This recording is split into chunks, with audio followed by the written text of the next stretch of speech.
ये देख, और एक तरफ कहा जा रहा है कि सब कुछ ठीक ठाक चल रहा है।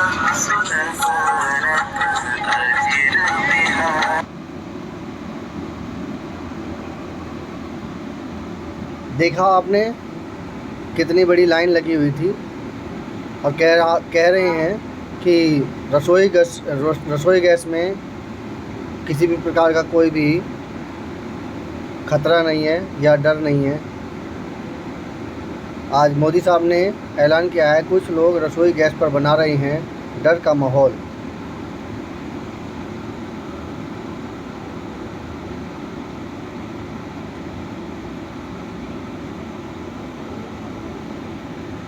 पश्चिमी एशिया से बढ़ते तनाव और देश के कुछ हिस्से में रसोई गैस के किल्लत की खबरों के बीच प्रधानमंत्री नरेंद्र मोदी ने गुरुवार को एलपीजी की स्थिति पर डर का माहौल पैदा करने की कोशिश करने वालों के निशाना साधा और कहा कि ऐसे लोगों को न सिर्फ जनता सामने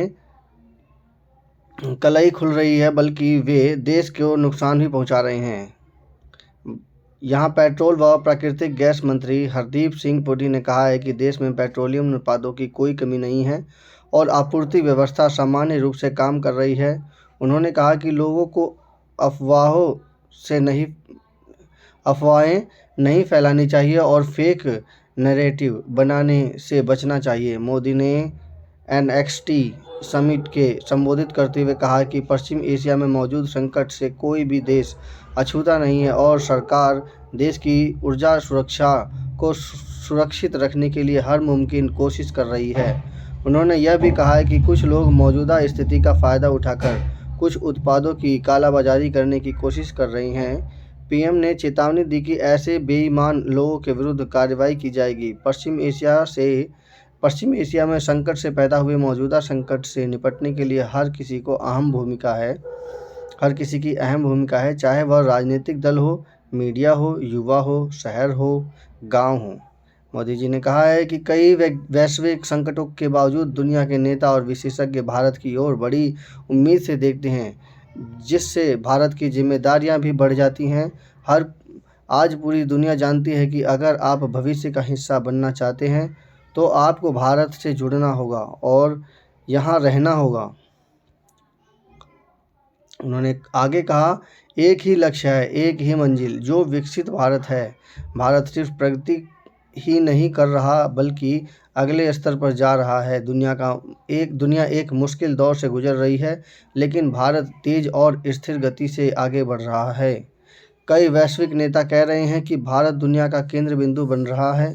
इस बीच सरकार ने ऊर्जा आपूर्ति को लेकर कुछ एहतियाती कदम उठाए हैं। पेट्रोलियम एवं प्राकृतिक गैस मंत्रालय ने राज्यों को अतिरिक्त 48,000 किलोलीटर केरोसिन जारी करने का आदेश दिया है। आमतौर पर सरकारी तेल कंपनियां हर तिमाही राज्यों को करीब 1 लाख किलोलीटर केरोसिन जारी करती हैं, लेकिन मौजूदा हालत के मद्देनज़र यह अतिरिक्त आवंटन किया गया है। साथ ही केवल मंत्रालय ने सरकारी कंपनियों कोल इंडिया व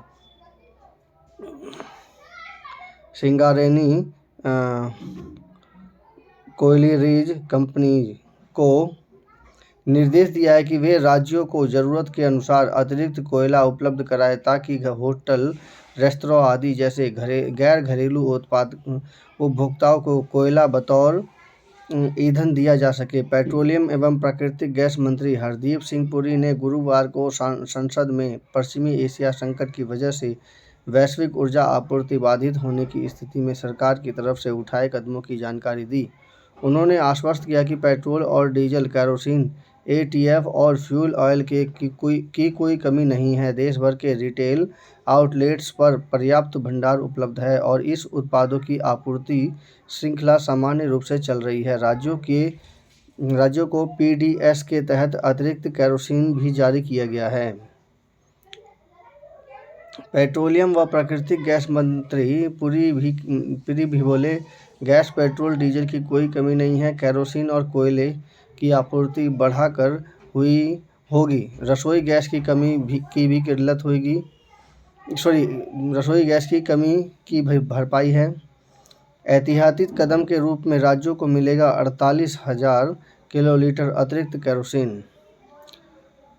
पर्यावरण मंत्रालय ने राज्यों के प्रदूषण बोर्डों से कहा, कोयला, बायोगैस और केरोसिन के ईंधन के रूप में होने दे उपयोग। पेट्रोलियम मंत्रालय की संयुक्त सचिव सुजाता शर्मा ने प्रेस कॉन्फ्रेंस में बताया है कि केंद्रीय वन एवं पर्यावरण मंत्रालय ने राज्यों के प्रदूषण नियंत्रण बोर्ड से कहा कि वे गैर आवासीय क्षेत्रों में ज़रूरत पड़ने पर कोयला, बायोमास, केरोसिन को ईंधन के रूप में उपयोग की अनुमति दें। इससे वैकल्पिक ऊर्जा स्रोतों का इस्तेमाल बढ़कर गैस व अन्य ईंधनों पर दबाव कम होगा। अभी प्रदूषण नियमों की वजह से कोयला एवं बायोमास का आमतौर पर इस्तेमाल प्रतिबंधित है। तो ये वो चीज़ थी जिसकी वजह से इस वक्त रसोई की किल्लत हो रही है। जैसा कि आपने अभी वीडियो में भी देखा, ये गैस की लाइन थी जो कि पूरे एरिया में छा गई है। लोग जॉब छोड़ करके और कई काम को छोड़ करके इस लाइन में लग रहे हैं ताकि हमारे गैस की आपूर्ति हो और कभी बाधित ना हो। जबकि मोदी साहब कह रहे हैं कि सभी जगह सारी सुविधा उपलब्ध हैं। क्या ये राजनीति है? क्या ये पार्टीबाजी है? या हो सकता है एजेंसियां, जिन एजेंसियों के मालिक चूँकि पैसे वाले हैं तो हो सकता है कि वो पार्टीबाजी करते हों, क्योंकि ज़्यादातर व्यापारी अपनी पार्टी के हित को ही चाहेंगे, इसलिए अपने ढंग से वो अपनी दुकान को चलाना चाहते हों। तो कुल मिलाकर ये है कि रसोई गैस पर दिक्कत आ रही है और ये समस्या वास्तव में एजेंसियों ने जन समस्या के रूप में प्रकाशित किया है। इसके और भी तरीके हैं, बहुत सारे विधियां, बहुत सारे सिस्टम और भी हैं रसोई गैस बनाने के, लेकिन केवल गैस के ऊपर ही पहले तो लत पकड़ाई गई कि आप गैस से ही खाना बनाइए, और उसके बाद जो है गैस पर ही पूरी भारत की जनता को गैस के ऊपर ही निर्भर कर दिया। तो ये कहाँ तक उपयुक्त है, या ये कहें कि सरकार की ये एक गुप्त योजना के तहत देश की जो रसोई गैस है यानी चूल्हा के द्वारा जनता को गुलाम बनाया जा रहा है। और ये एक अपने भारत में ही नहीं बल्कि पूरे विश्व में है ऐसा कि एक रसोई गैस यानी गैस सिलेंडर को पहले प्रकाशित करके और सभी जगह पहुंचा करके जनता को उसका आदी बना दिया जाए, और उसके बाद जनता को आदी बनाने से जनता उसे खरीदेगी ही। उसके बाद जो है फिर गैस सिलेंडर के दामों को घटा बढ़ा करके सरकार अप्रत्यक्ष रूप से उन्हें, जनता को परेशान करके अपने अंडर में रखती है। इसी तरह से लगता है कि पूरे विश्व की कमांड खाड़ी देशों के पास है, जिनके पास रसोई गैस या गैस सिलेंडर जहां से आते हों। तो इस प्रकार से अप्रत्यक्ष रूप से जनता, सरकार नहीं कहना चाहिए क्योंकि ये तो हर देश में ही बन रहा है, खाड़ी देशों के गुलाम हो रही है, या कहें दूसरे शब्दों में कि अमेरिका के गुलाम हो जा रही है। अमेरिका का नहीं कहना चाहिए, इसमें खाड़ी देशों के गुलाम कहना चाहिए। ये अप्रत्यक्ष रूप से हम लोग, या कहना चाहिए कि विश्व की अच्छी खासी आबादी खाड़ी देशों के गुलाम हो जा रही है। ये कहाँ तक उपयुक्त है? ऐसी स्थिति में जो गैस एजेंसियां हैं वो वैकल्पिक स्रोतों को भी प्रकाशित करें, सरकार उनके ऊपर दबाव लगाए ताकि ज़्यादा से ज़्यादा लोगों के पास वो गैस के अलावा कोई वैकल्पिक स्रोत भी हो जिससे कि खाना बन सके। इस तरह से अगर व्यापार होगा और इस तरह से अगर बात जब एक युद्ध को लेकर होगी और उस युद्ध से एक प्रति व्यक्ति पूरे विश्व प्रभावित होएगा, तो क्या शासन रहा और क्या व्यवस्था रही। ऐसी स्थिति में एजेंसियों को समझना चाहिए कि ये पार्टीबाजी छोड़ करके देश हित में काम करते हुए कुकिंग के दूसरे स्रोतों को भी प्रचारित करना चाहिए। ऐसा ना हो कि जिस प्रकार से पेट्रोल और पेट्रोल से बनी हुई वस्तुएं अपने आप को वर्चस्व में बनाने के लिए पूरी दुनिया को इस प्रकार से नचाती हैं कि पूरी दुनिया उनके गुलाम बन जाए।